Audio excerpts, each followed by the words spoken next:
Good evening, everybody, and welcome to the Dirt Sheet Radio NXT Rewind post show. I am Tyler, the pro wrestling hipster, at PW Hipster on Twitter and at PW Hipster on Instagram. Let's hop around the table real quick here and introduce ourselves, and then hop into the main event segment. Gentlemen. Hey, what's going on, y'all? It's DC Soup here from Digital Suplex Radio. Also want to give a shout out to all the college kids who finished that fall semester, man. We did it. Unless you failed, then you didn't do it. But I did, you know what I mean? So shout out to everybody going through that, finishing the semester. Let's get into NXT. What's up, man? CJ Carter at CJ Carter 22 if you're still using Twitter. Congrats to DC Soup on finishing your semester, man. That's way to put in the hustle. Man, straight C's, but we did it. You know what I mean? C's, but we moving on to the next, you know what I'm saying? We're just trying to get this over. I'm just trying to get my associates, man. Hey, C's get degrees, right? There you go. Hey, there you go. Yeah. Hey, I like that. That's what I'm trying to tell my parents. Nah. But somehow they never take that. I remember, just a real quick tangent. I still remember a conversation I had with my dad when I was failing grade 12 English. And his response was something to the effect of, how do you fail your primary language? Man, yeah. Yeah.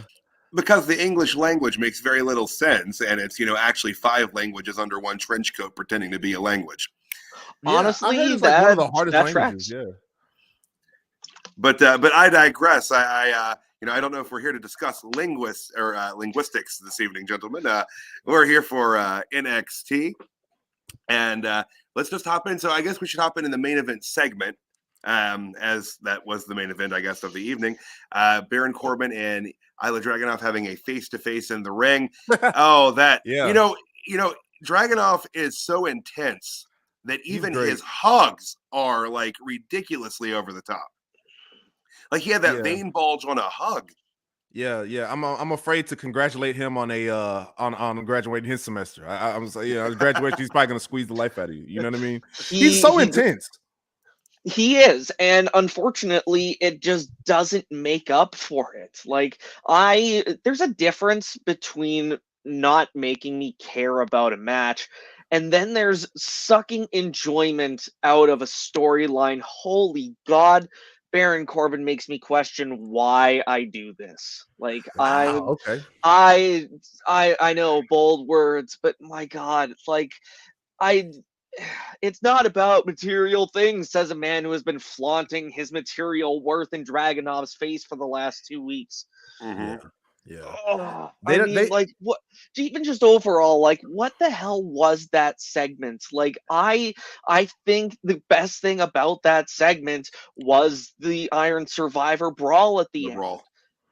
Yeah, that's not how I would hype a main event for a premium live event, but that's just me. Here I am in my bedroom and not backstage, with the real geniuses.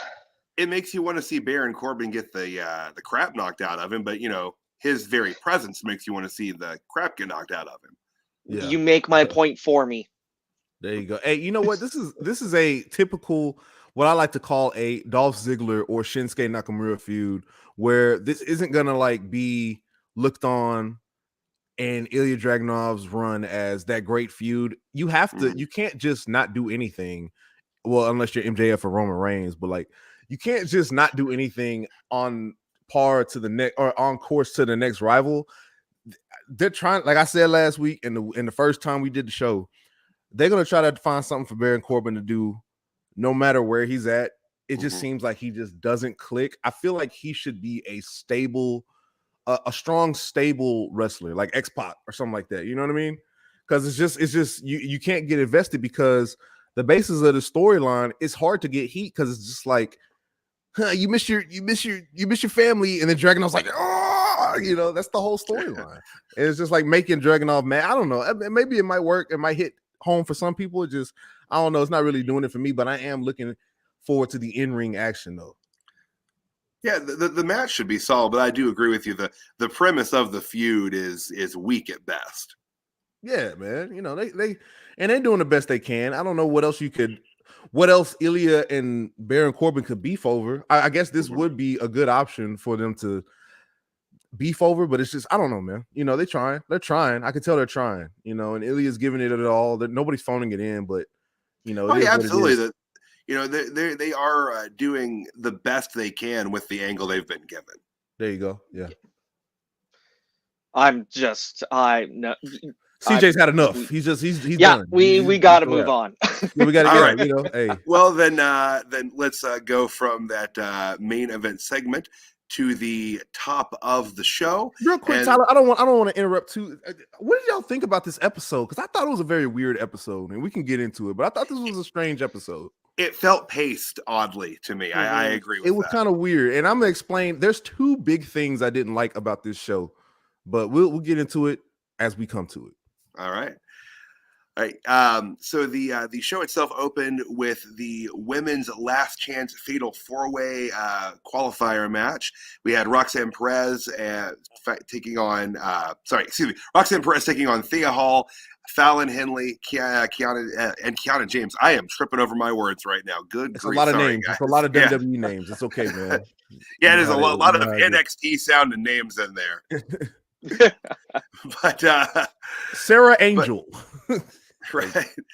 But so Fallon Henley surprisingly picks up the victory here. Yeah.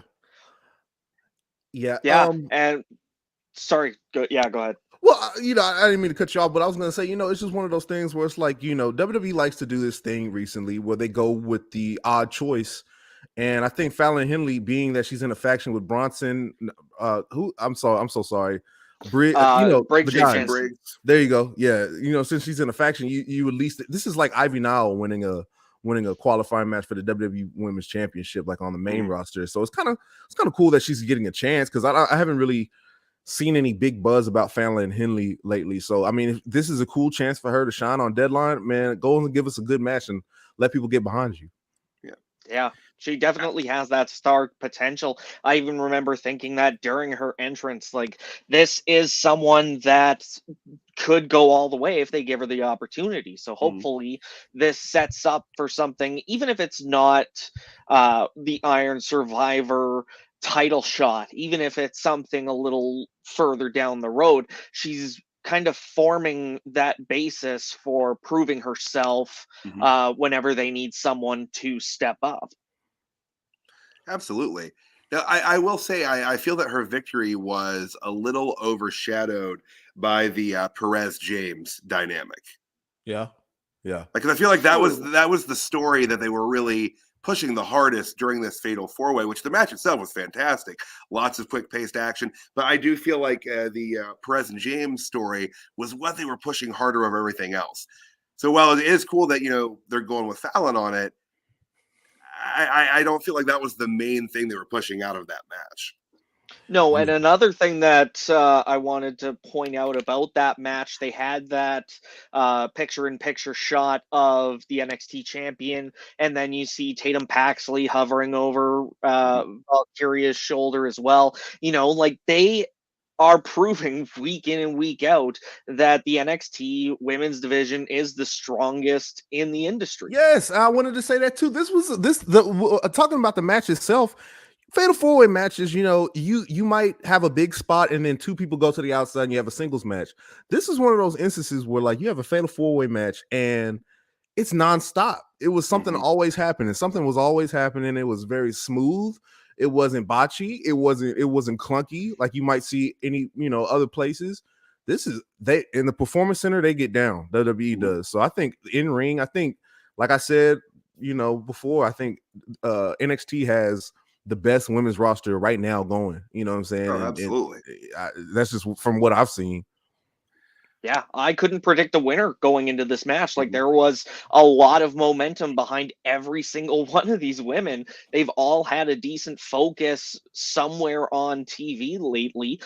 Good God, what a match. Like, I mean, just incredible throughout. Yeah. And then, my favorite, like, I didn't know if any one person was going to win, but I had in the back of my head is like, well, it'd be nice if Fallon Henley won, and so I was glad to see her pick the win here.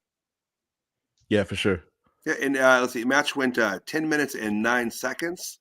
Actually felt like That it was a little was bit longer than that. Yeah, that's a quick or a long 10 minutes, and in a good way.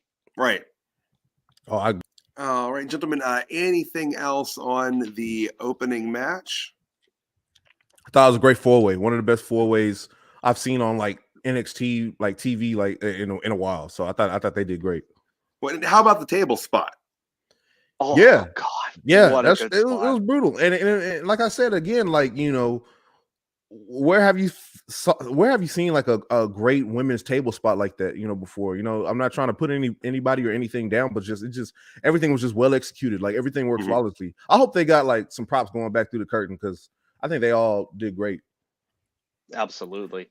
And just kind of while we're at it, Impact second place, Raw and SmackDown third place, AEW fourth place. Think we can all agree on that. That's about a fair assessment, because Impact's doing some good things, or should I say TNA is doing some good things with the knockouts. Absolutely. I see the breaking news here. Cora Jade's expected to be at Deadline this weekend. That's a name we haven't heard in a while. Yeah, she's been out for a minute. Yeah. Okay. Sweet. I like that update feature, by the way. That's pretty cool. Yeah. I remember she kind of dipped just kind of randomly, and it's like, all right, well, I guess creative had nothing for her. I don't know if there was any medical reason behind it or anything, but good to see her back, and just another shot in the arm for the women's division. As we're talking about how strong they are, they get even stronger. I'm sure it'll come up later, but I brought this up because the update came out that Cora Jade would be at the Deadline pay-per-view this weekend, but the NXT show actually hinted towards that with the QR code that you needed to scan at some point. When you scan that code, which I don't suggest anybody scan codes off their television if it's not an official branded TV show, but when you scan that code, you get this video right here.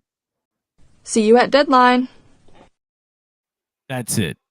Wow, that's pretty cool. People pretty much sussed out that it was Cora Jade. So I just wanted to drop that on y'all real fast. And let me get out your way. Hey, shout out to John for the breaking news analysis. There we go. You only get the best kind of quality from here at Dirt Sheet Radio. That's why he runs the show. Yeah. Somebody got to do it. Share the stream to show the crew love. Thank you, Caesar. Appreciate that. Hey, Caesar. All right. So moving on, we had a Wes Lee promo, which they right before the commercial, they showed him on the crutch, and I didn't know what to think of it at first, and he got in the ring. And at first, I was thinking we were looking at a kayfabe, but to say he was emotional during this promo would be an absolute understatement. The man was in tears. Explaining what was going on, that he didn't have feeling in his leg, that he was in excruciating pain, and that he would require back surgery. And as you see there on the screen, it's saying he's going to be out roughly 8 months to a year. Yeah. Okay. So if I can please start this one out, what the heck? What the fuck? What happened? Okay. So I have no idea. First of all, this is so weird. This is why I said NXT was weird. This is one of the first things I didn't like. First of all, this dude has this fucking Bill Cosby grandpa cane. Like he's on like this nursing home crutch. Like what is this? I was like, that's why I was like, this is kayfabe. Like it's gonna be a spot where Dominic comes out and he's like, wait a minute, you're not really injured. Like, you know what I'm saying? Right. Like, you see that there's the grandpa cane right there. What was okay? So look, goes to commercial, cuts back. He's already in the ring, and he's cutting like a fiery babyface promo. And like, if I can remember correctly, he got through the match last week fine, right? So is that what we're saying? Did some injury happen in that match that they didn't disclose? And here's the thing. I don't hear any reports from PWI or Fightful or anything about Wesley having any kind of injury or anything like that. He starts crying in the promo, like, and everybody's like, whoa, what's going on? And he's kind of like getting emotional. I don't know if he was revving it up or, say if it was some serious shit. And I was like, okay. And then he starts walking away and the Dominic hits. And I'm like, okay, so it's, they're going to try to. Yep. And then he's like, well, I'm not gonna face you. Here's Rey Mysterio. And I'm like, oh, Rey Mysterio versus Dom for the, hey, Dom, I'm gonna be in the corner of this guy, and it's Dragon Lee. And what? And Dominic, being the heel, doesn't attack Wes or anything. He's kind of like, okay, I'll fight Dragon Lee then. This was very weird. What happened? Very unnecessary too. Like I know we were kind of talking last week about what the potential contendership trying to think of the word I want to use. Anyways, just the field of contenders for the North American title. There's a lot of options. They didn't need to call Dragon Lee back down. Mm-hmm. I get that they want to continue to further the father-son Mysterio feud, but give the man a break. He just had knee surgery, and now you're going to bring him down for a premium live event? Like, it doesn't matter. That can wait. Give the man time to heal because he just had knee surgery. Yeah. Why is that so important to reiterate? Yeah. I don't know. This was just so out of left field. And if he did need this knee surgery, it would have to have happened between the match last week and now, but it's just weird to have him this whole storyline. This was like a 3-week storyline, and the payoff is Dragon Lee versus Dominic. What in the hell happened? I mean, and that's the thing. Like, if he got hurt in that match, they kept that incredibly quiet. Yeah, and he did pretty good in the match too. So this was just very, I don't know, man. When he started crying, I was like, whoa, what's going on? You know, like, here go John. Here's John, guys. There hasn't been any update actually, which is suspicious, I will say. But assuming that it's real, based on what he was saying, but not being able to feel his fingers in his back, this sounds like something that was lingering.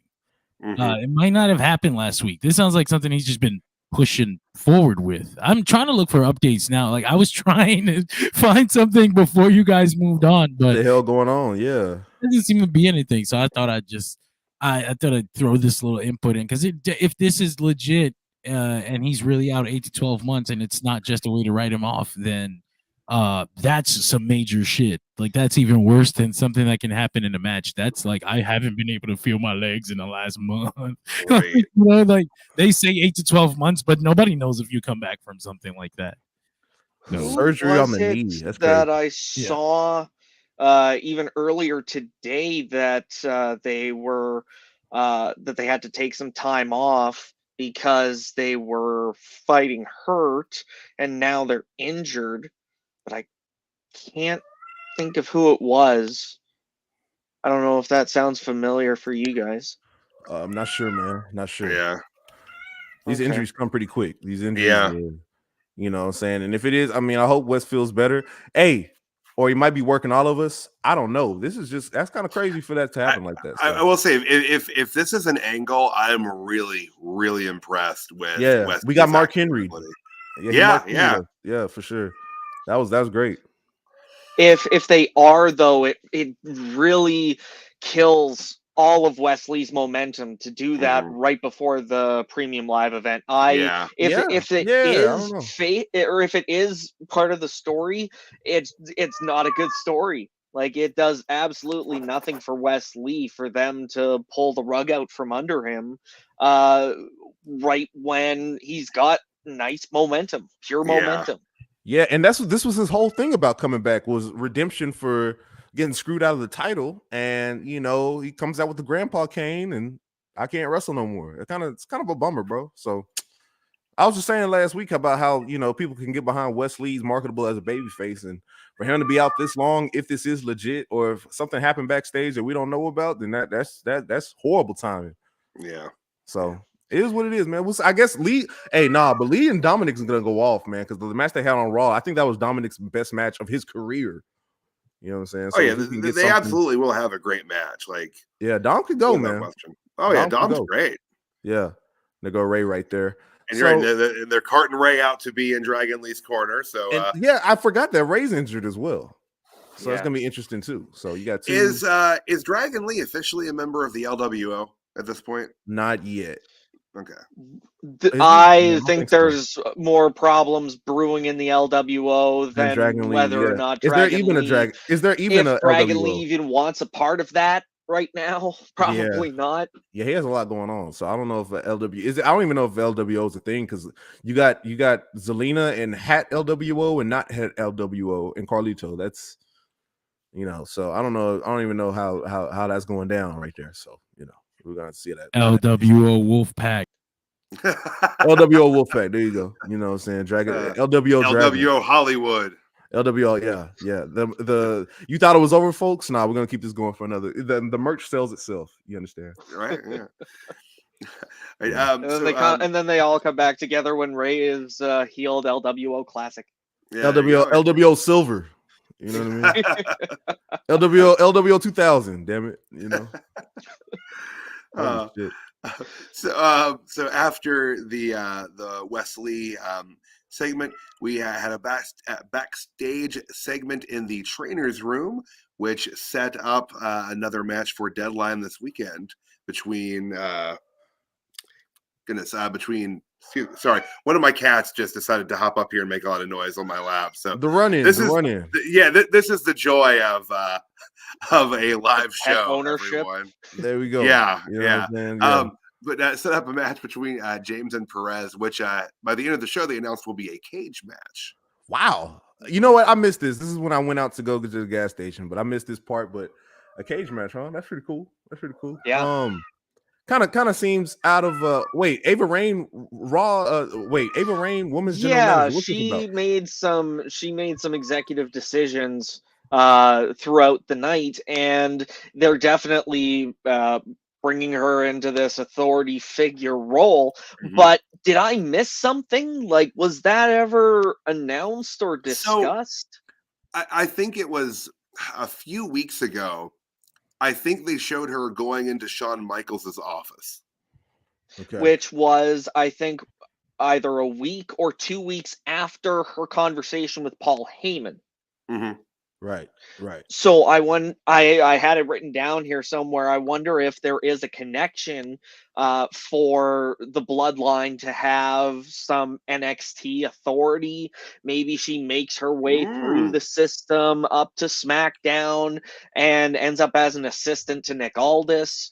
That could be that's a brilliant. potential storyline, but I don't know. Hey, WWE.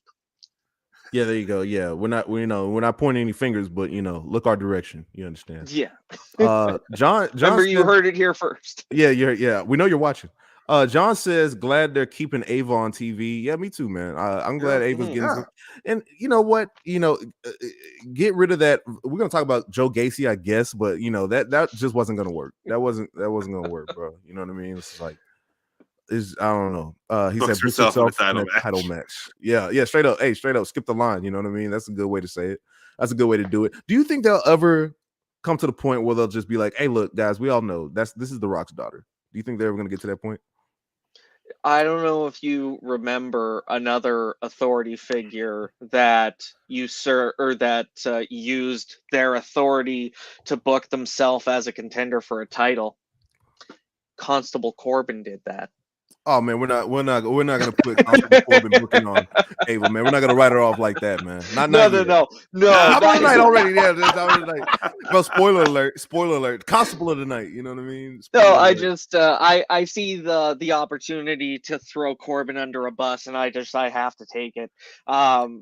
Without hesitation. There you go. Yeah, 100%. Yeah, CJ's ultimate rival. You know what I mean? Mm-hmm. But I don't know, man. I'm glad Ava's on TV, but man, we'll see if I don't know. We'll see where this goes. If you remember, Vicky Guerrero kind of got her start as a SmackDown general manager, and she got to be known as one of the worst heels. Not worst in the sense like bad, but like she was one of the most prominent heels on TV. So maybe it'll work out with Ava the same way. So. Oh yeah, there'd be times she'd get booed so loudly you could not hear her through a microphone. Yeah, no piped in boos. Like that was straight up like, oh my god, if she's here. It was kind of a mix of X-Pac heat and legitimate heat, but yeah, they gave it to her. I think Eddie would have been proud at the amount of heat that Vicky was able to garner. For sure. Yeah. Absolutely. Without question, for sure. And I mean, to an extent, Dominic is there as well, and he can. I think it's at least legit when he decides that he wants to draw in on that Guerrero heat. Whether it's just the three amigos that he'll bust out in a match or It's the something to mullet. that. I think, yeah, Yeah. like His mullet is straight up like 1998 Eddie Guerrero mullet. Like, Yeah, he's rocking Yeah. it too. He's rocking Like- it too. That adds to his character for sure. if there was a candidate for poster child of legitimately honoring this person and not using their fame to ride their coattails and increase my image, he's earned it. Yeah. yeah, absolutely. All right, so they showed a quick little promo for the men's breakout tournament. I tried to jot down some names and some notes, but it went by pretty quickly. There was a lawyer. Yeah. Who are any of these guys? Yeah, Like, it's a lot of different names and stuff like that. And Miles Bourne, any relation to Evan Bourne? Like, is Oh, you can see the resemblance. But I seen the lawyer guy because on WWE Music, I'm a dude. Okay, look, I'm gonna tell you guys a secret. I don't know if you guys have Spotify, but I have Spotify Wrapped. My Spotify Wrapped came out, and I didn't post it because number 3 on my most listened to artist was WWE, and that is kind of embarrassing. I listen to the Brock Lesnar's theme when I do deadlifts at the gym. You know what I'm saying? And it's just I guess I go to the gym a lot because it was number 3. So anyway, saying all that to say is, sometimes when they upload music, they'll upload stars from like NXT Level Up, which I don't know if they still do, but the lawyer guy was on there and he had like a lawyer like Law and Order parody theme, and I was like, what is this? And I was listening to it. That's how I found out about the lawyer guy. But then there was like this Native American dude, and there was a bunch of strong guys that were very loud and screamy, and I guess very, very 1980s style promo. Loud noises. Yeah, I will be the one to be champion. I will do it. One of those. Yeah. But I mean, it's gonna be hard for me as someone who doesn't make a habit of watching Level Up. Nobody does. If It's that's okay. well, exactly. Yeah. But that's the point. Like bringing 8 guys all up at the same time who I've never heard of and have no emotional investment in. Is this a good idea or a bad idea? Like, is this going to be kind of a sensory overload moment? Like Miles Bourne, I think, is the only one where I was like, he looks vaguely familiar. And Tavish Heights, I thought for sure was No Way Jose until they showed his name. But like any of these guys, complete strangers. Yeah, it's a lot of cookie cutters. Dude, no racism, but Pimmy and Keanu are like copy paste. You know what I mean? It's like, so it's hard to kind of distinguish these guys. It's I don't know. Let's see what they do in the tournament, because they're gonna have to do something on their entrance to kind of establish their characters or some shit. And then everybody's theme's gonna sound the fucking same because all the themes for NXT are like bum, ba-da-dum, dun-dun-dun. It's like major key fanfare and then some horns. Dun dun dun. This is a breakdown. It's like everybody's themes are gonna sound the fucking same and shit. That's what I miss too. Bring back a Jim Johnston, bro. We need some better themes. Jim Johnston. Absolutely. We need some better themes. What's going on? I'll take CFO over these guys. What the fuck? What's up with CFO these did some themes? good work though. CFO did some. I remember a quite nasty retweet after I said that CFO was different. Like not good or bad, implying anything, just different. And I got a nasty retweet being like, how dare you trash that? Blah, blah, blah, blah, blah. It's like, my comment was entirely neutral. You put a negative connotation on it, so don't project onto me. But no, like there's a lot of good WWE music right now, for sure. I've got a few tracks on the playlist in my car too, and it's good. I love it. Yeah, I said off topic, but I feel like the best WWE theme right now is Trick Williams with the Whoop That Trick. That actually sounds like an instrumental you might hear. I don't know if anybody hop on, maybe like a who could hop on that right now. I say like maybe a baby Keem. Google them. It would sound. But anyways, I think there's little to no good themes right now. So I think just a little detail I noticed. Maybe let's head to the studio. Hop on Fruity Loops. Let's figure something out. Right on. So the moving on. I haven't heard anybody reference Fruity Loops in a minute. Sorry, man. Get off Fruity Loops. Shout out to Fruity Loops. Yeah, man, or Logic Pro X, whatever y'all use, whatever system y'all use to make those songs, man. Y'all need to get in the studio again. Jim Johnson used to go in there with a fucking Gibson guitar and just start shredding on it, bro. Eugene's theme had no reason to go as hard as it did, with that fucking solo, bro. Oh my god, lit that studio on fire with his solo, bro. Full disclosure, until you said something, I forgot that Fruity Loops was a like a mixing software. Yeah. So here I was thinking you were talking about Fruit Loops. The Fruit, yeah. And trying to compare this conversation to a breakfast cereal, it didn't it didn't quite line up in my head. I was like, did I miss something? No, have a good breakfast. Eat some Fruit Loops, and that'll help you think of some shit. Because whatever they're thinking of right now is not working. Breakfast is the most important meal of the day. Sponsored by Fruit Loops, man. I've got like 2 boxes of Cheerios in the downstairs pantry. Oh yeah. I've been off my cereal game. I've been on my bagel game in the morning. When I go to work, I just want something quick. But I haven't been doing my cereal lately. I don't know why. But thanks for reminding me. I'll add it to the list. I'll add it to the shopping list. Y'all got me. Whatever moves this conversation along. Right. Yeah.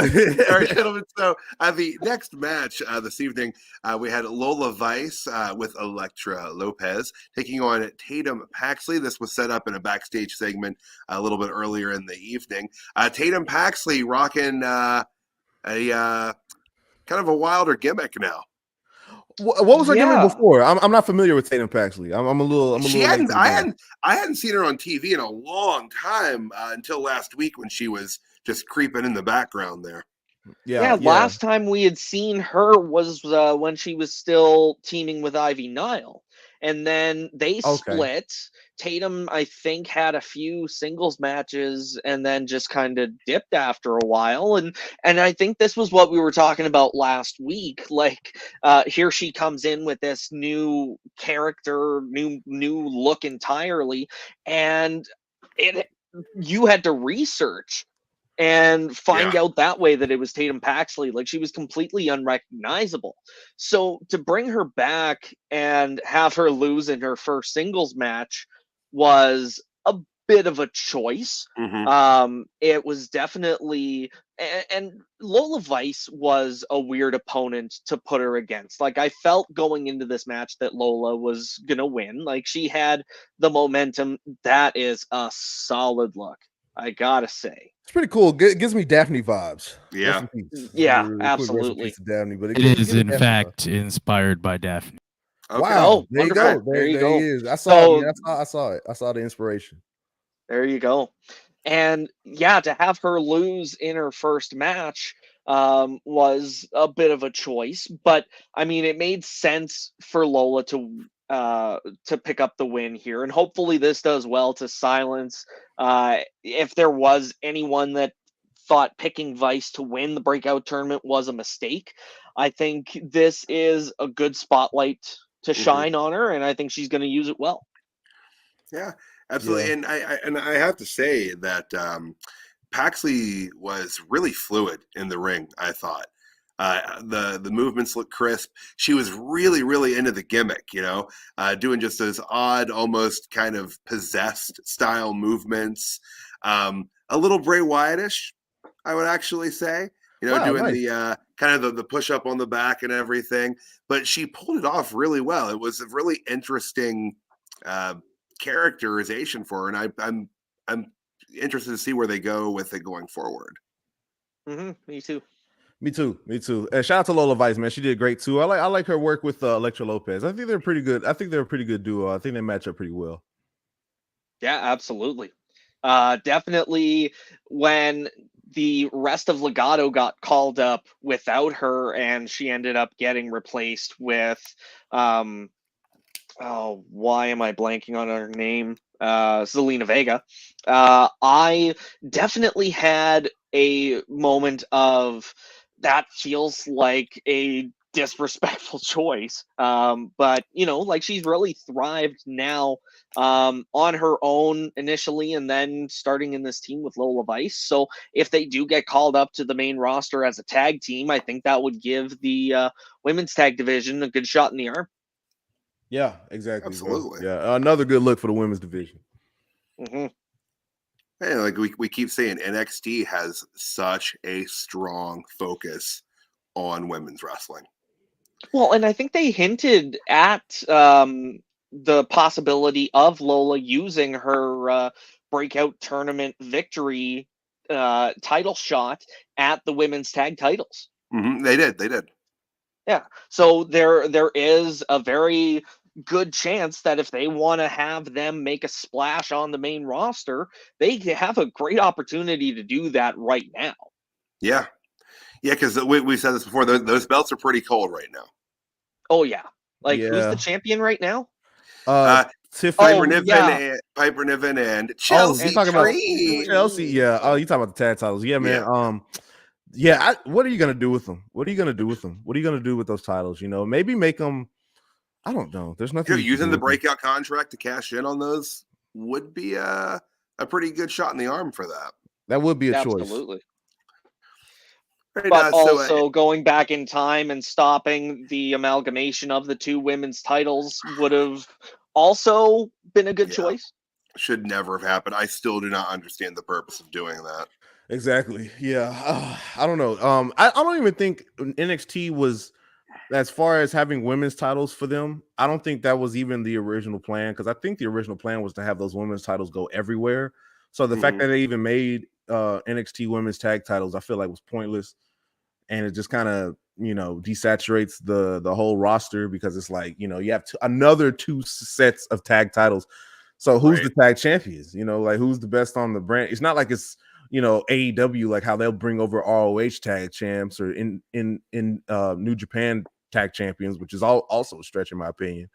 But I think one set of tag belts, make them unique, because it's already the fact that you are a tag team specialist, which makes you unique. And saying like there's only one set of tag, belts, that's saying you are the best one to be in a tag match. So I think just have one set of belts. There's like three sets of tag belts, and they don't really, I mean, in 2 of them are combined. They need to go ahead and make one set of those. That blue and red shit is ugly.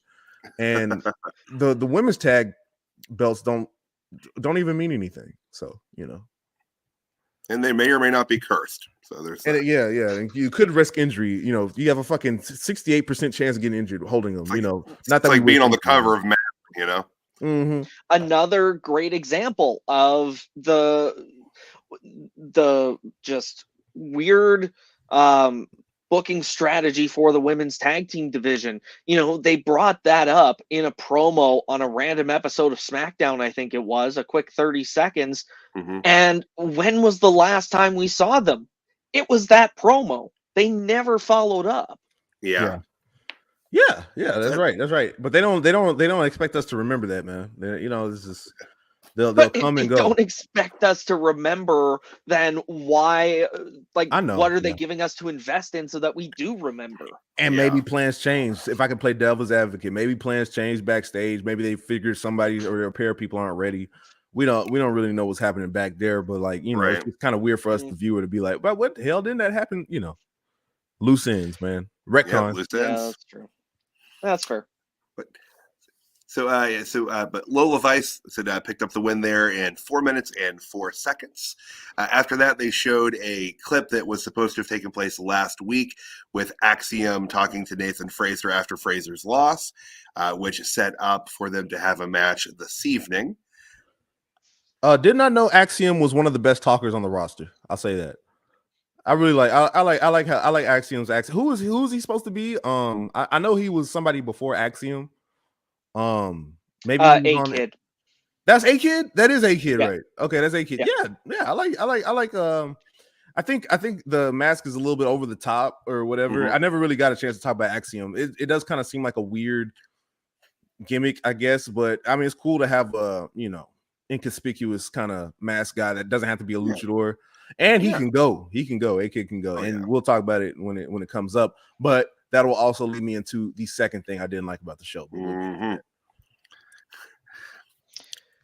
So with the Fraser Axiom match, this is the second time in I think the last 2 or 3 weeks that I've wondered why Nathan Fraser was in a match and or rivalry at that particular moment. I mean, we talked about how kind of forced it felt to have Fraser versus Dragunov a couple weeks ago, and then tonight it was him versus Axiom, another fan favorite.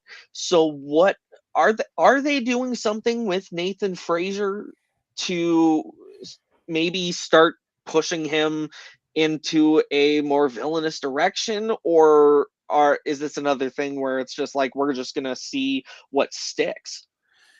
That's a good question, because it really kind of feels like they're treading water with this. Yeah. Like, I'm not really sure what I'm supposed to feel about him with the matches he's been placed in the last couple weeks. Yeah, I don't know either, but he can go in the ring. I can tell he's giving it his all as far as promo wise too. He's really believable. Maybe they do a villain thing for him. That'd be kind of cool. It's another small guy villain, which is, what I'm saying, that dynamic is a test. It's a test to say the least. To be on the smaller side and to be like a villain, and to have such an exciting move set. That's gonna be kind of like tough to get over. But maybe if he can, if they run with the Axiom Nathan Fraser thing, we can see Nathan playing the heel, and try to get over that way, because he is connecting with the audience. So he's also giving me those intense, like Ilya versus Nathan. Didn't they do that last week? Didn't they do Nathan versus Ilya last week? Yeah, that was last week. Yeah. Okay. So Last damn, week, there it okay, is. yeah. They what I'm saying? Like he can go as far as that intense style, but let's get him in the program and like really see what he can do, because I feel like this is finally his chance to kind of break out. I don't think he's won any titles yet either. If he has, I don't know, but Heritage Cup. The Heritage Cup, yeah, that's cool. So yeah, that's a good starter, kind of like European belt kind of situation. Maybe they could push him to And North it was American. only for like 2 weeks. Yeah, that was what I'm 3 saying. weeks, something So like that. I was going to cut to what John was saying right here at the bottom. He said that match was fire, then got put out by interruption rematch at Deadline. So here's the thing. This is the second thing I wanted to get into. It was such a cracking match. And you're going to interrupt it for a brawl. The brawl from the Iron Survivor chicks that had a segment before this, right? Yeah, and it was just a continuation of that segment, but it makes sense now as to why they booked that match, because that's another match that we can get further down the line.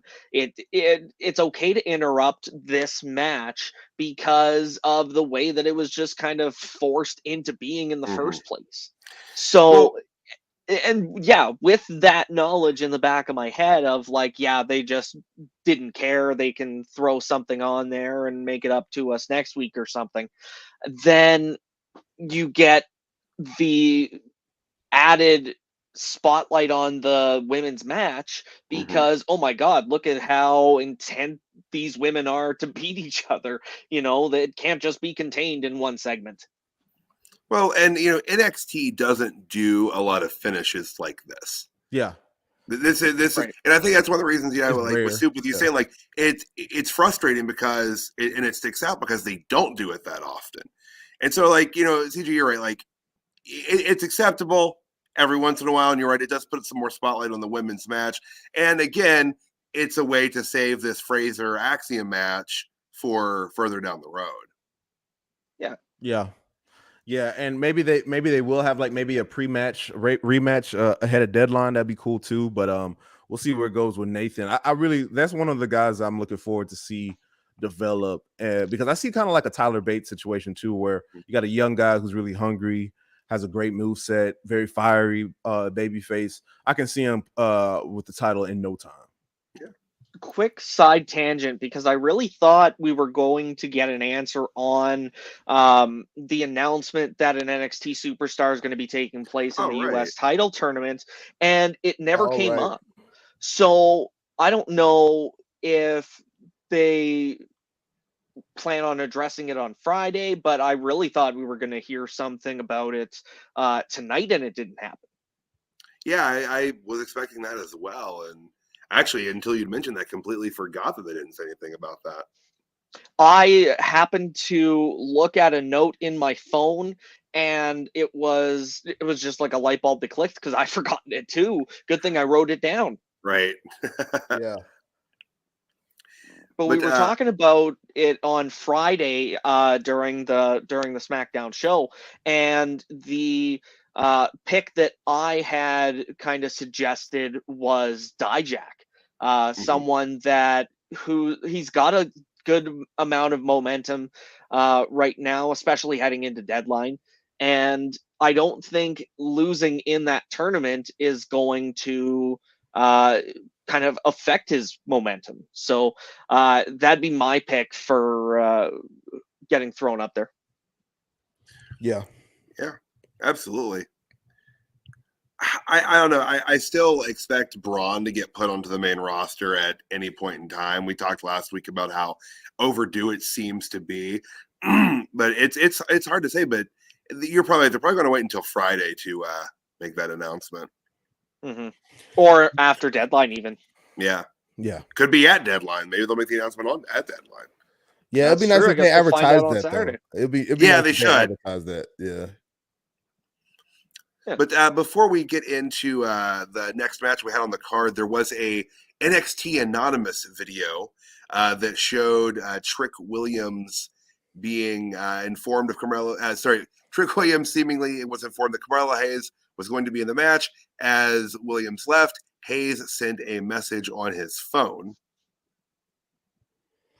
Yeah. Real quick, I just saw PWI Insider post. I follow on Facebook. The Wesley injury is 100% legitimate. Oh, Wow. He's gonna be out 8 to 12 months. That's tough, man. That's tough. okay.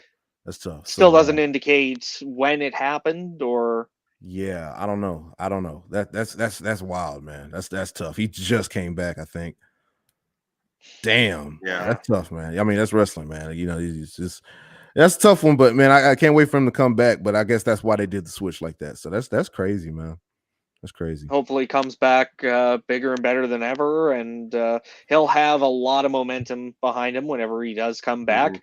Maybe enough to carry him into the NXT Championship picture. Yeah. At least get. We need as big as push as he can get to come back, because that momentum that's a brick wall, bro. You know what I'm saying? He was doing good, but yeah, you talking about Trick and the anonymous video backstage. Like I said, bro, it's too obvious. I don't think it's Carmelo. I don't think it's Carmelo or Alexis. If it is Carmelo, then damn, that was obvious. Well, and I mean, I don't know if he just wasn't expecting that particular footage to be included, but then a little bit further down the card and toward the main event, you had that pre-recorded promo from Lexis King, where there was a very strong implication of blackmail. So it adds an unexpected layer to this rivalry, because I remember talking about how it felt weird that they were just shoving Lexis King into this this rivalry that felt organic on its own, but then now all of a sudden he's becoming more personal between them. So it's really interesting to me to see where this is going to go now. Yeah, I think it's good that every wrestling show right now, and I'm reclined back, I'm laid back. I'm glad I switched to the couch. I think it's good that every wrestling show has like a what's going on storyline. Like, you know, you got AEW with the devil, you know, you got, I guess really mainline WWE doesn't have anything big going on. Maybe like what's CM Punk gonna do? You know, it's always it's somebody, every show has a big story. And it's a mystery angle. Yeah. Every side has a mystery angle, and I think this angle makes up for the fact that right now they have a weak main title program. So I do like this storyline of you know, what happened with Trick and Carmelo. They're building it up. There's going to be a payoff at Deadline. It has to be. Yeah. We'll figure out who actually attacked Trick. And honestly, Trick, bro, this was like 2 months ago, bro. Like, let it go at this point, bro. You still ain't figure out who jumped your ass, bro. Like, you don't know. You don't got no hints, bro. They didn't make no grunts. You back there in the locker room all day, bro. You don't know All these cameras around the all the performance center, cameras. like Yeah, it's like And the 3 footage hidden is only guys. just starting to come out now. right. Yeah, they're starting to upload it and shit. Like, you should have asked for the fucking footage. Like, when did he get jumped? Like 2 months ago? Something like So that. Yeah. dude, like, Well, let it go, the man. footage said, I think it was definitely sometime in October. Yeah. Yeah, bro, it's like December 25th. Like, what's going on, man? Like, you need It was supposed to to. have been from October 17th. Yeah, that's a Yeah, long time. I remember man. there was a 7. Wow. Yeah, you went October, November. You went through all So November month without and a getting half. jumped again, bro. It's okay, man. Just keep it going. Dude, like he didn't do it again, man. Just let it go. You know what I mean? Like, but I don't know. He still has to get to the bottom of it, and I think it's too obvious for it to be Trick or Lexus. Maybe they'll throw a curveball, but if it's one of those two guys, then just go ahead and reveal it, man. And well, like I said, we'll probably get our answers Saturday at deadline. Lexus King with that meticulously manicured beard. Clean. That boy is clean, boy. Look at him. God. Look at that beard, man. Look at that edge up every week. This had to be like after the show last week, because that was a Chris edge up, man. Unless he gets one right before he goes. Hey, I'm about to cut a promo. Hey, man, head over here, man. Hey, I'm over here. Yeah, the back wall. Yeah, the back wall over here by the camera. Seconds before. Yeah, but so moving on through the card, we had Metaphor taking on Alpha Academy in a mixed 6-person tag match. Alpha. I was gonna say Alpha Academy is like Bullet Club in 2018 on NXT. They are so over. Like, Absolutely. They really are. They are over on NXT. I don't know. Maybe keep them on this Raw and NXT hybrid, because everybody's over. The thank you and everything. Yeah. Like, and I could tell Chad and everybody's enjoying being on NXT as well. Well, it's a good mix of personalities. They can bring some fun, levity, and comedy to the show, but also, you've got Gable in there, and Gable can just flip and go. I mean, I could watch Gable and Noam Dar wrestle an hour straight. Yeah, they match well. 100%. They match well together. They match well together. Well, and I think this match really solidified Metaphor as an entertaining group. Like, it always felt like it was the Noam Dar show, and starring Noam Dar in the Heritage Cup with Metaphor as supporting cast. Now they're actually kind of coming into their own as a group, and it's really starting to show. And I think you really have the Alpha Academy to thank for that. Like, they're pulling this out of them, and hopefully it leads to great things for the group. Oh, yeah, My God, that Lash Legend slamming Otis was like, that blew my mind. Like, that moment. Here's my one of my big problems with the show.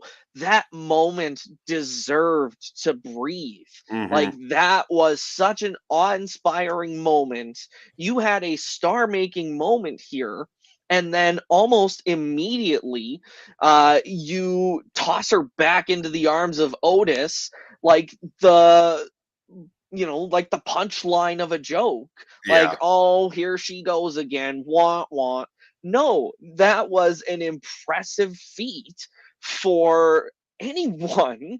And it was something completely unexpected, and it deserved a chance to resonate with the crowd because they wanted it too. Yeah, and they because popped. They're over. Yeah, they're over, bro. Like, this is what we're seeing it live right now. You know what I mean? I think this is one of the tag teams that wasn't supposed to be this popping, because as you remember, Alpha Academy, when they first started back with the whole spelling bee shit, they were supposed to be heels. Nah, man, nah. Let Otis dance. Let Chad Gable show his charisma. Like, these guys are awesome. And Akira Tozawa, yeah, fuck it, throw him in there too. You know what I mean? Maxine. She's green, but she's entertaining, and she's giving it her all. You know what I'm saying? So people love her, and they love their viral antics too online. They're always doing the challenges. Yeah, they're always doing all the TikTok vids. Yeah, and they're entertaining, bro. So, we need some wholesome, fun tag teams that can still kick ass, kind of like Edge and Christian. You know what I mean? So I'm glad they got that. I'm glad they got that going for them. And all credit to Maxine. Like, she's entertaining in her own right, absolutely. And she definitely deserved her own pop for that huge dive to the outside that Yeah. she hit Good for her. shortly after Lash Legend bombing Otis. And Hey, she did a Hurricane Rana tonight. yeah, like she's definitely improving. Otis. like she's got, Yeah. How dare you? The things There's I the would body say slam, Look if at yeah. we the weren't body. running Look the show. at that. That's Yeah, like, crazy. that is Good insane. job, Lash. Like just that's great. like Hogan and Andre at the Silverdome, brother. That should have been a bigger moment, man. You know, I was kind of zoned Yeah. out a little bit, but that should have been a bigger moment, CJ. And like they move very fast. That's one thing you could criticize. I hate to criticize any kind of in-ring work. Like I said before, there's no way I can even imagine doing the things these. Look at fucking Lash. I couldn't pick up Otis. I couldn't even shake his hand without getting hurt myself. Folks, fucking the fact that she's fucking like flipping vertical Otis, like that's amazing. And they should have let it breathe a little bit more. But hey, take notes, Shawn Michaels and Triple H, everybody watching in the back. That's some cool shit they're doing in there. Oh, 100%. But I mean, the match from bell to bell was really solid. It was entertaining. The in-ring work was fantastic. I thought the finish was just fucking amazing. Dar going for the Nova roller, getting caught in the ankle lock, and like just Gable immediately drops down and locks his legs around it. It was just a spectacular finish. Yeah. Oh, Gable, absolutely. once you get Gable, and I can't wait for the Gunther. If they do the Gunther Gable like match at maybe WrestleMania or something like that, he knows how to work a hot crowd. Like I would love to see Gable in like an all-in setting, like around like hardcore indie fans. But like he knows how to work a crowd, especially having that legit background. I feel like it's easier to kind of like fluidly get into other moves, and you don't have to do a bunch of different dives and double backflips to get a crowd invested and to be intense. You know what I'm saying? So that's what I like about the NXT in-ring style in general too. He's incredibly believable. He reminds me a lot of actually Charlie Haas. Yeah, Charlie Haas vibe. Yeah, solid mat wrestler. Like I think they're about the same size. Neither big guys, especially by WWE standards. But I just so believable. Like I always thought that Charlie Haas had just such an intense believability. And again, also Haas can be funny. It's the same thing. Like he had comedy chops, which I think hurt him there in the end when he was doing the impression gimmicks. Yeah. The dark days. Yeah, that was. Oh God, yeah, that was a rough time there. What was that? That was about the year where he got the year where he got an entire Slammy Award category. Like literally, the best Charlie Haas impression was its own category that year. Charlito. CHL. I love the I'ma steal your gimmick. Well, and I know they kind of did the same thing with Damian Sandow. First, it was Damian Mizdow, and then it was his tag team with Curtis Axel, reviving the Hogan and Randy Savage tag team. And I get comedy being subjective, but anyone being labeled a comedy act, I just point them in the direction of R-Truth. That's a guy that can make it work. Yeehaw, bitch! Oh, yes! Oh, Booker! Nice, yes. That leads us into we had the Iron Survivor Challenge. Great transition. Of interview segment there. Hey, what is the Iron Survivor Challenge? What is that? I don't even know what the match is. Like, what do you do? Look at so it's just a multi-person Iron Man match with a penalty box, essentially. Oh, okay. Kind of like the King of the Mountain kind of gimmick thing. Kind of, yeah. And kind of, I don't know. Is it a cage? Yeah, it's basically just timeout. I just immediately thought of Jeff Jarrett. Sorry to make you think of Jeff Jarrett. Yeah. Hey, I don't mention Jeff. I won't mention Corbin. Okay, that's our trade-off. That's the trade. All right, I think I can live with that. Yeah, for the rest of the time we do the show, and also Nikita came back. That was weird too. Nikita came back, and then they just cut to the back. Yeah. Well, I mean, like I get making the introduction with her sitting in the crowd, and then it's like, yeah, okay, and we're getting them talking, and now she's making an impact, but that whole segment just felt rushed. Mm-hmm. It did. I don't know if they were running out of time or what, because Maybe they were running long. They hyped up Nikita last week. She came back, and then Nikita's a huge draw for them, as we know why, and because she's a good in-ring worker too. Come on, let's be real. So you know what I'm saying. The fact that she came back and you saw her for like 2 seconds and boom, it's like, oh man, come on, man. I thought she was gonna say something, come back, or I don't know. I feel like it should have been a bigger deal. Play her music at the end at least. Like she came out and like knocked somebody down, and that was it. So Nikita's back. Nikita's back.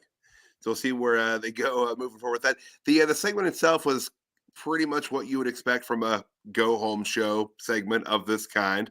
Everyone, got their piece in, and as you could see, it devolved into a all out brawl, which is, as discussed earlier, the reason the Fraser Axiom match got knocked out after 2 minutes.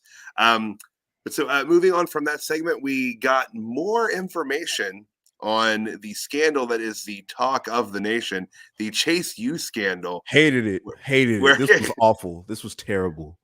Andre Chase has a gambling problem, and he borrowed money. Yeah, this was awful. It's a wrap for me. It's a no for me for the Chase U segments. I'm sorry, guys. I tried. This is the third week. I don't know. What is this? Yeah, it's weak, and no one in the room reacted the way you would have expected them to react, with like frustration, anger, confusion. Maybe no, we can. They were I'm like, going to sell my trophy. We can have a bake sale. Yeah, I don't know. This is the kind of like hokey, like skit shit I don't really like about NXT. It's too over the top. This feels so Bruce Pritchard. Like this is so Bruce Pritchard. They had background sound effects going too, like when she like noticed like the hot guy in class. Like it was just too much. There are so many Johns in this damn chat. Shout out to John J Movie Mania, bro. Hey, shout out. He's another dirt sheet guy. He said Chase was trying to get financial aid for his students. Well, and now he won't be able to. So boo-hoo. You know what I mean? Not like they're employed by one of the biggest. Yeah, not like they're employed by one of the biggest wrestling companies of all time. He's got a real punchable face. I gotta say that. Yeah. Yeah. I don't know. CJ, what you think, man? What you think? I don't feel bad for him. Oh, I think he's muted. You're muted. You muted, bro. Uh-oh. Andre Chase has infiltrated the right.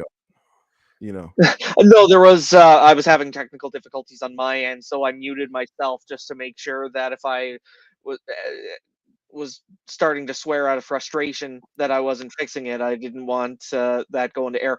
No, I thought the Chase U segment, oh my God, whoever said when after his explanation, there was someone, one of the Chase U students, whoever said, "Oh, so you're stupid."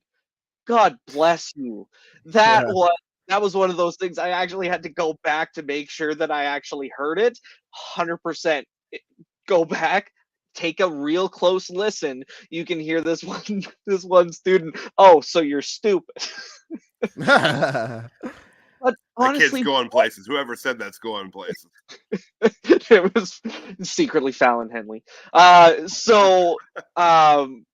honestly, like, what are they doing? I don't get why they decide to throw this Days of Our Lives-esque story at Chase U. It's not getting me interested. It feels like it's not doing anything for anyone involved. So I hate to say, yeah, we'll just see how it plays out, but we're gonna have to. Yeah, I kind of hope they wrap it up quickly, because it seems like he's saying it's not clicking for me. It's not working. Like I feel like I enjoyed it a little more the last couple weeks just because it was so much more over the top. But it's not that interesting.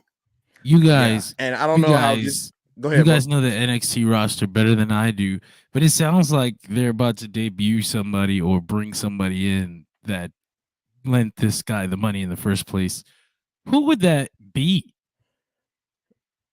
I don't know.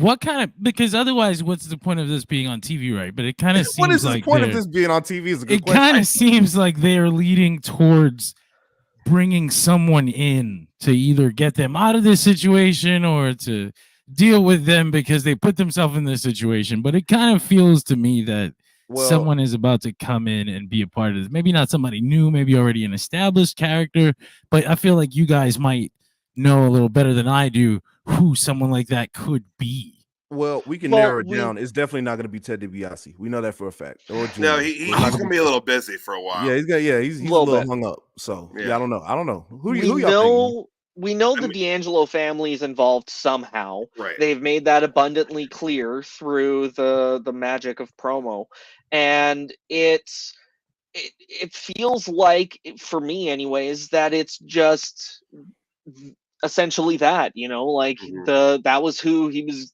His bookie is probably D'Angelo's bookie, and so they probably just said, okay, well, whoever my client is that needs the money, I'm hiring the D'Angelos to take care of it. Or it's the D'Angelo family that he owes the money to. Yeah. Yeah. I was thinking the family. That's where I thought they were going with it, but it's getting turned. Say, I guess I still just want to be hopeful that the ending of this will be worth all of the weeks and weeks of build, but I don't know. It's looking like the payoff's not going to be worth it on this one. I get it. Yeah, it's just I don't know. It's not for me, man. Maybe somebody's getting tickled by it. Where's Von Wagner at, man? Let's bring him back. Yeah, we were I supposed to still get don't know if Von he fought Wagner those fighting kids. Did he fight Yeah. the kids or not? I need to know. Where's that skit? You know? Come on, Heartbreak Kid, circle back to that. That's what we want to see. It's what the people want. Von See if Wagner those fighting kids got children on the acting lessons. playground, right? Sorry, was that out loud? Oh goodness. One more thing that I had written in my notes about the Women's Iron Survivor Summit that I didn't get the chance to bring up. Davenport brought up Sol Ruka, who we were talking Yes. about last week, and I thought it was a great coincidence, first of all, that here we are a week ahead of NXT and reminding us about Sol Ruka, but also the fact that they're starting to bring her up now makes me think she is close to a return as well. Mm-hmm. That'd be good Absolutely. to see. That'd be good to see. Another good get for the NXT Women's Division, like I said before. But that also is adding to an already stacked women's division. So is this an instance where we're going to have to see some of these women called up to the main roster in a meaningful way to make room for more people to succeed in NXT? Oh, I could absolutely see that being the case. I mean, we're just now starting to lean into WrestleMania season, and usually in that post Mania time frame, we get some call ups. Mm-hmm. Yeah. I think it's about time too. Right now, the only call ups we've seen so far is just the Creed brothers, and it was supposed to be the Irish chicks, but we haven't really seen much of them either. I'm sorry, I forgot their names right now, but yeah, we need All some the Fire and Isla Dawn. Yeah. Yes, yeah. So we need some not better call-ups. I don't want to say that, but we do need some more call-ups that'll make more of an impact. Waiting on that Braun Breaker, man. That's what I'm waiting on. Yeah. Carmelo Hayes, Wes Lee, Yeah. Dijak. Well, Carmelo, these are... and we'll get into Dijak and stuff in a little bit because he made his little appearance. But I think Carmelo Hayes is trying to finish up some loose ends as far as story-wise in NXT, and then we'll see him on the main roster hopefully soon by next year because it's time to do something with him. Well, I think at the very least we're going to spend another 3 to 4 months on Trick Williams if it turns out that Mello did have something to do with that attack. Like, I feel like if they're building for something, they are building for stand and deliver. Okay. If they end up going with, oh, you know what? If Trick Williams wins the Iron Survivor match, cashes in on Ilya Dragunov, takes the title. We set up Trick versus Mello Carmelo. versus Dragunov for the NXT Championship at Stand and Deliver. Yeah. That'd Maybe be a great. one-on-one. I think maybe a one-on-one between Carmelo and Trick. I would also like to see a one-on-one between Mello and Trick, but for Stand and Deliver, if it's all hands on deck, further lending to the pirate metaphor that Stand and Deliver was based in for the event, I think that Dragunov adds a lot to this match. I think it would easily sell an entire arena, and I'm looking forward to seeing if I'm right. Probably not, but if I am, I wouldn't be disappointed. I don't know. I think that's a pretty solid prediction, CJ. I think We'll so see too. if. Well, hey, we'll see what happens. And right before we move on to the Fatal 4-Way match, John, real quick, one more time, bro. Can you put up the image of Trick Williams talking to Carmelo Hayes? Another crisp ass edge up on Trick Williams right there. He and King got the same barber. Hey man, it might Hey. be. I don't know. They might be in cahoots. It might be another. It might be because, dude. Who other? Look at the comparison. Those are two fresh edge ups. They must We've have seen the same the- barber. That is some subtle. It's in the edge ups, there. man. Yeah. Hey, look. We've seen the Performance Center security tapes. Let's see the security tapes of that barbershop. And the we need to get to it right now because there's no coincidence. These dudes are walking around with two fresh ass edge ups. Something's fishy happening. Okay? Yeah, they are in cahoots without question. Oh my goodness! Come on, hey, the cat's out of the bag, guys. You heard it here first. Yeah. Breaking news. So moving on to what will be the main event match for the evening, the Men's Iron Survivor Challenge Last Chance Qualifier. That is a mouthful. Fatal 4-Way, Carmelo Hayes versus Tyler Bate versus Joe Coffey versus Eddie Thorpe. Gentlemen, what did you think of this evening's main event? Another great 4-way match again. Yeah. Mm-hmm. NXT with these multi-man matches, this is one of their specialties, bro. Is like the way that NXT can book a multi-man match to where everybody's doing something, everybody feels important. He said, "Y'all see me in the picture." Oh, where you at, John? Oh man, John, we don't know. John's also our NXT correspondent, guys, live in the. Where John? Wait, which picture are you at, bro? Point him out. But another great fatal 4-way match. Like I said, Carmelo was doing some great stuff. Eddie Thorpe is impressing me every week, and he's getting a lot of TV time. I think Eddie Thorpe's coming on very strong. Joe Coffey looks great. You know what I'm saying? From Gallus. That's where I remember him from NXT UK. Oh, you're in the white hat? Oh, that's what's up, bro. I think I seen you post in the group chat. I know I did. Oh, okay, right. Oh, there you go. Is that you? That's you, bro? Hey, Nice. there go John right there, man. Hey, shout out to John. Got some good seats too, man. Hey, every time when you're in the Performance Center. But another great 4-way match. Tyler Bates, one of my favorites. I loved watching him in the NXT UK tournament where he went back and forth with Pete Dunne. I thought that was great. That's why I kind of became a fan of Tyler Bate. And I think that's a pretty cool choice to go with Tyler Bate. I know Carmelo's going to be doing some things with Trick. Joe Coffey's a good stand-in, as a good body to put in there for a fatal 4-way. And Eddie Thorpe's still kind of getting his footing. Probably going to get like a little mini storyline going on with Dijak because I think Dijak attacked Eddie Thorpe after the match. So good 4-way, and I'm glad Tyler Bate won. I think the right guy won. Let's see what else. Let's see how this turns out for Carmelo Hayes not getting the victory again. Yeah. Well, and on the subject of Tyler Bate, like I think he really got screwed over by Dominic Mysterio coming down from the main roster to be the North American champion. Like he had a lot of good matches and moments with Mustafa Ali and Wes Lee heading into that rivalry. And when Dominic came down, it kind of threw everything into chaos and he really got lost in the shuffle. So it's good to see him doing something a bit more productive for his time. Yeah, right, exactly. Absolutely. The match was good. It was a really quick pace. Again, went 11 minutes and 5 seconds.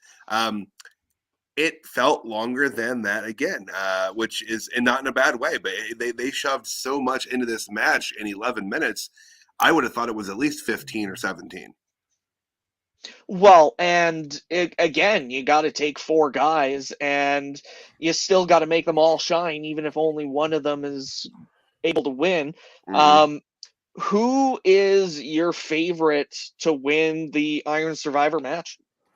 Oh man, y'all might have to pull up the names for me, man. I'm sorry, man. I'm real bad about remembering all these multiple guys in this match. I know, all right, and I'm the so- guy that covers NXT, but so only the best news here. Tyler Bate won the match this evening, so he's in. We have Dijak, Trick Williams, Josh Briggs, and Braun Breaker. Yeah, we're gonna go Trick Williams. I think we're gonna go Trick Williams. There's a lot of push behind him. He has a very big story right now. Where else is he? I mean, Ilya's not gonna feud with Baron after the deadline, I don't feel like. So let's go ahead and set up the what's it called? I'm sorry, I got a little text. Let's go ahead and move on with this, Dijak, not Dijak. Oh my god. Let's go ahead and move on from this. Who is it? Ilya and Baron little feud or whatever. And let's see what pretty sure Ilya is retaining. I hope he does, goddammit. Yeah. That's such an they intense Look at that hood. I think they may have added Axiom versus Nathan Fraser to the pre-show for Deadline. Okay. I haven't been able to find an actual source on it, but I was just looking at Wikipedia. So, but it specifically notes pre-match or pre-show. So, take that how you will. All right. Yeah. All right. Well, good. Maybe they'll, get a little bit of time to actually get to cook on that a little bit. So I'm with you, by the way, on Trick winning the Iron Survivor on Saturday night. I think it makes the most sense from a storyline perspective. It'll further infuriate Mello. Maybe that's what'll push him over the edge and, actually admit to his egregious crimes. Yeah. Well, and I hope that we're going to see some resolution soon.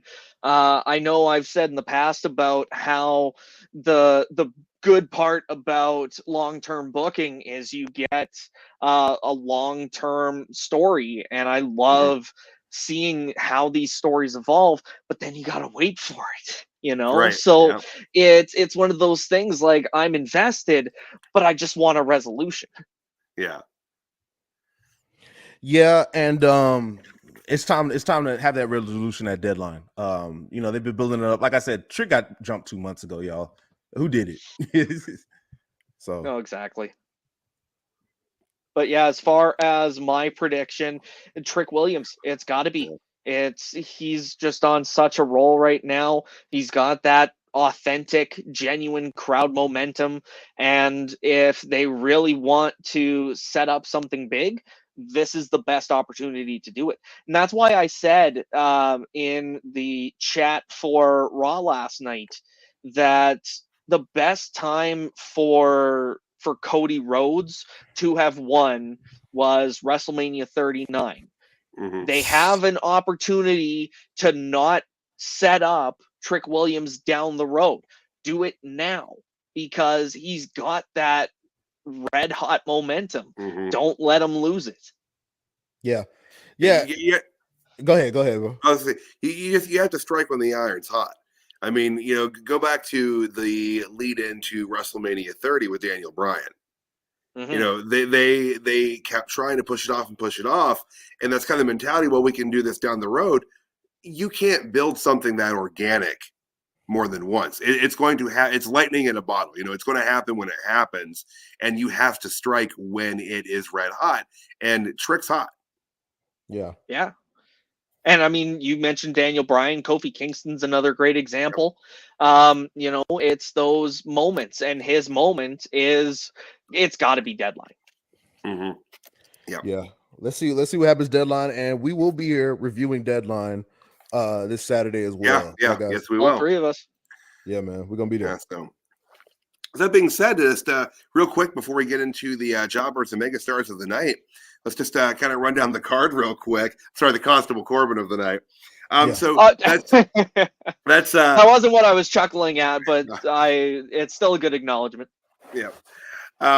So we just talked about the men's Iron Survivor match. Who do you gents have as your prediction to win the women's Iron Survivor match? Oh, you know what? After tonight's performance, I think Lash Legend really stood out to me. I was not always a big Lash Legend fan. Like, I think she genuinely won me over tonight. So if they end up again, this could turn into a good lightning in a bottle situation if they want to give her the ball to see if she can run with it, or at the very least put her in position, and then if she doesn't build well, then yeah, champ retains. We move on to the next contender and see where that goes. So as far as Deadline goes, my sentimental favorite is Lash Legend, but also kind of leaning on the safe booking strategies that we've seen in the past. I think it's likely going to be Tiffany Stratton. See, that's where I was at. Yeah, so like, she's the former champion. They know that she's a safe bet. So she's I would say the stockholders' favorite. But as my sentimental favorite, for sure, Lash Legend. Okay. Yeah, I'm gonna go Lash too. I think there's a reason they gave her that spot tonight. And she, other than the yeehaw bitch, I think she kind of stood out in the whole promo tonight too. She's always they want. I can tell they want her to be a promo girl. Whenever they do have her in the Metaphor backstage, she's always like the loudest and like she's always the flashiest. So I think there's a reason they have her doing the spot tonight and having her in this and giving her a lot of mic time. So I think they might try to give it to Lash and making Metaphor another like a stable on NXT that has a lot of notoriety too. I think that's another reason they could do that. Yeah. I mean, I gotta say, like CJ, you were saying with the safe booking, my money's on Stratton to win Saturday night. Although my dark horse in that would be Blair Davenport, just because I think it would be really unexpected.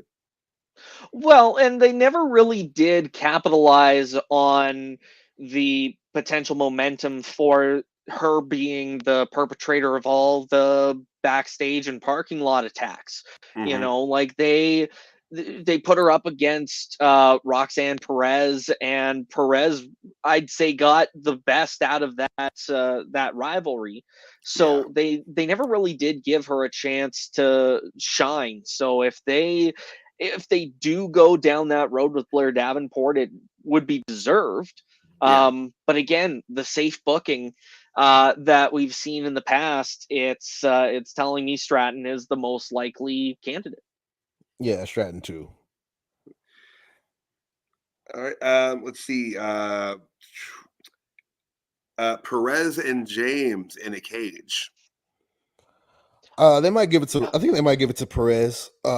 They always hype up that's Booker T's and she mentor, star pupil, and she's held gold before. So I mean, I guess it wouldn't matter. Unless they're trying to get Kiana James over, but I think they might give it to Perez just to establish her as she is strong. So just to kind of reinforce the fact that she is a good contender and a good baby face, a fighting baby face. I agree, and I think Kiana James has had a lot more impactful victories lately than Roxanne Perez has. Like, her storyline of dropping the NXT title, like fighting through whatever medical problem that she had, like, absolutely inspiring, bravo. But she hasn't done a whole lot since. Like, she had so much momentum heading into winning the NXT title. Like, you remember the sound of the arena the night she won the title. And she just hasn't capitalized on it. You know, she hasn't done anything since she's been since she has had the title. Yeah. So hopefully this leads to something if she goes over, but which is likely. But Yeah. I also wouldn't have a problem with Kiana James winning No. either. I think she's definitely proven herself. She's a tremendous talent. I look forward to the match. I'm interested to see what these two women can do in the cage. Mm-hmm. All right. So Dirty Dom taking on Dragon Lee for the North American title. Now, I will say, if this had been Dom and Wesley, that would have changed my pick. I thought Wes was going to take the strap from Dom in this match, but with it being him and Dragon, I think Dom's going to retain here. Yeah, like it was definitely setting up to be that peaceful transition, as it were. Mhm. But I don't know if Dragon Lee's that guy. I don't think Dominic Mysterio should have to be that guy. You know, like it's the booking of the North American title picture. We were kind of talking about last week how it's hard to pick out who's a valid contender because of how they've been booking with Dominic Mysterio. Yeah. Well, and if you're going to have Dragon Lee go over Dom, because clearly this wasn't the plan, but No. he wouldn't have lost to Santos Escobar. Yeah, and then that's going to be 2 pay-per-view losses for Dragon Lee if he. Yeah, that's a good point too. So that's it's a tough situation they're in, and I don't know what's the right move to do. Because if Dragon Lee does win, then you got Dragon Lee on SmackDown with a NXT mid-card title, and Dominic's just still with the Judgment Day, I guess. So it's just a tough spot to be in. So I do see Dominic retaining by shenanigans, but then that's a little play out. I think it's just a shitty situation that they found themselves in. It's kind of shitty. So it is what it is. I feel like Dom's gonna win by shenanigans. Yeah. I mean, the match should be pretty good though. Like I said, Dom's great in the ring. Dragon Lee's fucking phenomenal. Like they're gonna put on a good match. Right. Mm-hmm. But yeah, I see them leaving the title on Dom for the time being and figuring out what to do with it down the road. Because CJ, I think we were saying I think this is going to be Wes's moment to get that belt back and then figure out what to do with Dom going forward. But it's it's wrestling. Card is always subject to change, and we'll see what they do with that going forward. I feel like I'm missing a match here other than Dragunov and Corbin. But they have Carmelo Hayes and Lexis King. Oh, okay. King. Yeah, give it to King. I say give it to King. He needs a win. He's had a couple matches, but fuck it, give him another win. Yeah. Well, and it's going to keep building towards Melo's breakdown. Yeah. Right. Melo needs to lose to help push him over the edge. So definitely King. And that is going to be the opening match because Trick made a specifically called that out. Melo's opening the show, Trick's closing it. Which again, adding more to the inevitable absolute shit show of a breakdown that Melo's going to have. Mm-hmm. Yeah. Yeah, I think King definitely goes over in that. So in Dragunov and Corbin, CJ, I think I know who you'd prefer to win the match here. I have made my thoughts on Baron Corbin explicitly clear over the course of these 3 episodes we've done, and I don't really have any more to say on it. Go Dragunov, and we'll see how Deadline shakes out. Yeah. I'm with you. I think Dragunov's the easy pick here. Yeah, I do not see them doing this with Corbin. No, absolutely. They can't put a belt on Corbin. Just let's move on to a new challenger, build a better story. Just get it done with. Yeah, exactly. Yeah. Let's get it over with. So my pick is Ilya. All right. So across the board, pretty similar picks. We'll see Saturday night how that all shakes out. But gentlemen, let's move on to the jobber of the night, or the Constable Corbin of the night, as we call it here on the NXT Rewind. You know Not what though? sure, We shit on Corbin, but honestly, congratulations on your jiu-jitsu gold medal. If if you hadn't heard, he was in this global jiu-jitsu tournament and won the gold medal. I think earlier today, Yeah. or yesterday. Oh, wow. So yeah, congrats to him. Clearly, he's a very okay, full disclosure, I don't want him to come to my house and beat me for constantly shit talking him on a weekly basis. So I'm trying to do the cowardly thing and back my way out of it. I just couldn't do it Smart. gracefully. So this is my best attempt at still sticking a landing. Smart, man. Yeah, smart. But as far as my Constable Corbin, I don't think I have one. Constable Corbin of the night, the jobber of the night. I mean, I kind of want to say Wesley, but I know it's kind of in bad taste since he's actually injured. But just like that's just a shitty situation to be in. So I guess Wesley, because everybody else, I mean, there wasn't anybody that really stood out to be like, ugh, why did they do that? You know, or I initially was going to say Frazier and Axiom just because of how the end of that match was treated. Yeah. But like now knowing that they're going to be on the pre-show for the for Deadline this weekend, it kind of makes up for it a little bit. But yeah, that was going to be the closest thing I had to one tonight. CJ? Well, yeah, like I can't really think of you know what? Andre Chase. Oh, duh. There Yeah. you go. I'll make it There Andre you Chase. go. Yeah, you know what? Good one. God, There that you go. picture. Like honestly, like just the storyline that he's been handed is just I don't get it. Why does Chase need this? I don't get it either, man. Maybe it'll be. I just don't see any good payoff to this story, and I'm not really a fan of the Andre Chase stuff or Chase U stuff anyway. So, I don't know, man.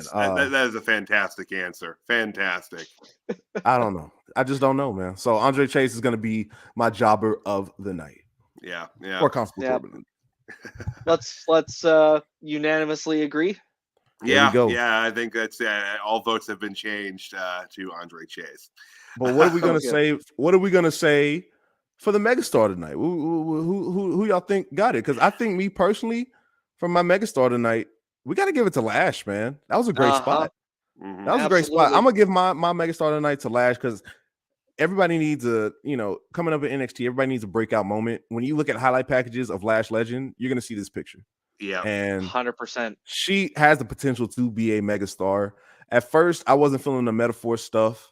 It was a little, I don't know, like a little over the top. I'm glad they weren't doing any skits with them or anything like that. But seeing with Lash on the mic tonight during the, challenge thing and seeing her flip Otis like that, yeah, man, I think this was her breakout night. Like, this is probably her best night on NXT television. Yeah. So I'm gonna go ahead and give it a Lash.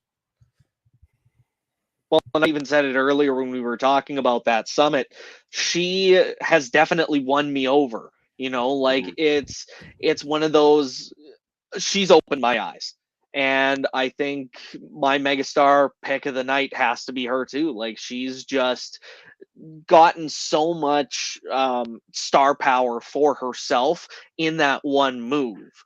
Like, she has really shown what she's capable of, and hopefully they capture this moment and put it to good use.